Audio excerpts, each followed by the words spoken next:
Good morning. Welcome everyone to the 2019 Portland Psychedelic Society Conference. We're pleased to announce that James Fadiman will be the keynote speaker at this conference.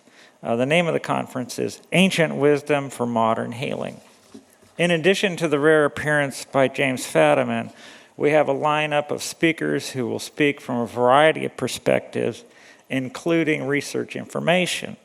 The 2019 conference will offer CE credits to professionals. There'll be a link for attendees seeking CEs to be launched soon, and an announcement will be posted on our website. My name's Kara K. Morgan, and it is my honor to be the MC here today, who I'm going to introduce the marvelous speakers. And since I'm the introducer, I might as well introduce myself a little bit. I'm here as a result of the butterfly effect. Or I'm here because I managed to stay a step ahead of the people with the butterfly nets. Time will tell on that one. In any case, let me explain. About 8 years ago, I became aware that there were no psychedelic groups in the Portland area. There were psychedelic groups up on the Meetup website, San Francisco, Seattle, LA, and New York, but nothing in Portland. I kept searching, thinking I had to be missing it. So after a year of looking and slapping my computer to make sure it was paying attention, I decided to start the Portland-Vancouver Psychedelic Shamanism group. And people from Portland braved the traffic to come down to Vancouver, up to Vancouver, and pretty soon decided to start a meeting over here. And I just like to think, well, I had something to do with getting the ball rolling here in Portland. Thank you. Now, as a part of the deal that I would stand up here behind the microphone, I insisted on being able to read a couple of things that I've written for the event, and management graciously agreed. So the first thing is a short poem. And I hate long poems, so I write short ones.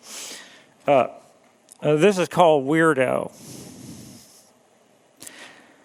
I am a weirdo.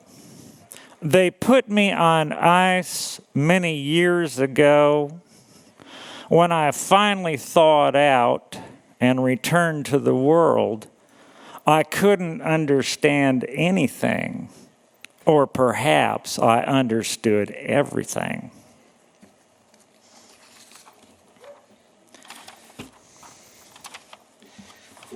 And then,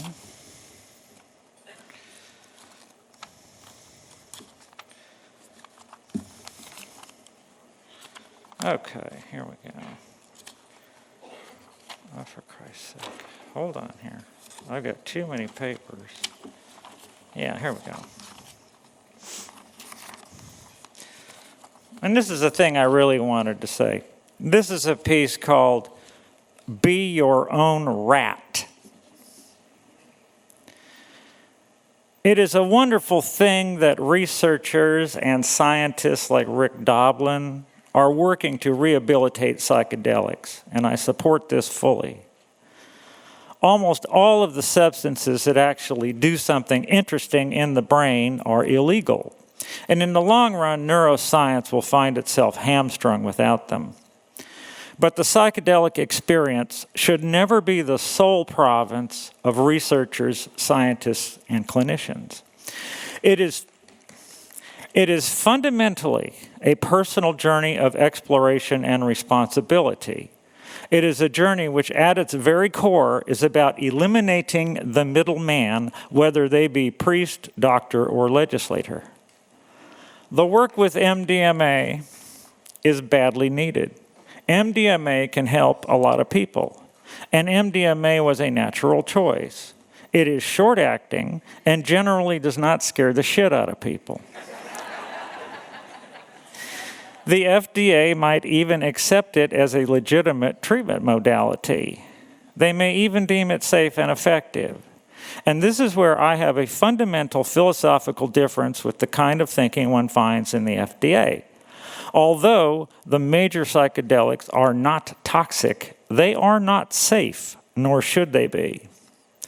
500 micrograms of LSD can take you down into a profound existential crisis. At about the 3-hour mark, you may find yourself sincerely regretting the dose you took. You are in agony as your continuity crumbles. You are dying. And you begin to realize that although you have a sitter right next to you, they cannot possibly help you. In my early encounters with the death of my continuity, I was plunged into a dark landscape made of skeletons, skulls, and broken bodies, a terrain of endless suffering both inside and outside me, culminating in a vision of all humanity writhing on one collective cross. And it would go on until something inside me became utterly exhausted and just gave in. In the next moment, I was flooded with a light that was benign, intelligent, and clearly alive. It even had a sense of humor. And flooded was not exactly the right way to put this. The distinction between me and the light simply broke down. I have called this experience standing on the promontory of infinity. It is a place of ultimate loneliness and responsibility where the fallacy of the middleman is utterly transparent. As Nietzsche put it, you have looked into the abyss, and the abyss has looked into you. This is not a tidy experience to be had in a 3-hour session in a therapist's office. My path through this agony was quite vocal, and necessarily so. The professionals would have become alarmed and started frantically searching through the DSM. In any case, this level of experience is shattering, and I believe that for those who are ready, the deep value of the psychedelic experience is to be shattered. A few people may never find all the pieces again. This is a risk. But it is my birthright as an adult to accept this risk.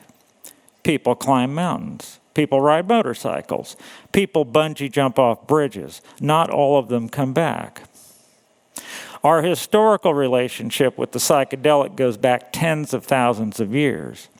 I see the current era of prohibition as an interlude or an experiment in not taking psychedelics, and it is not going particularly well. I saw a video interview with a researcher who was giving psychedelics to rats. The researcher was asked if he had ever taken these same psychedelics. He sputtered and said, "Well, of course not." This researcher was simply being a good Cartesian, maintaining the proper subject-object dualism. But the time has come for the breakdown of this dualism.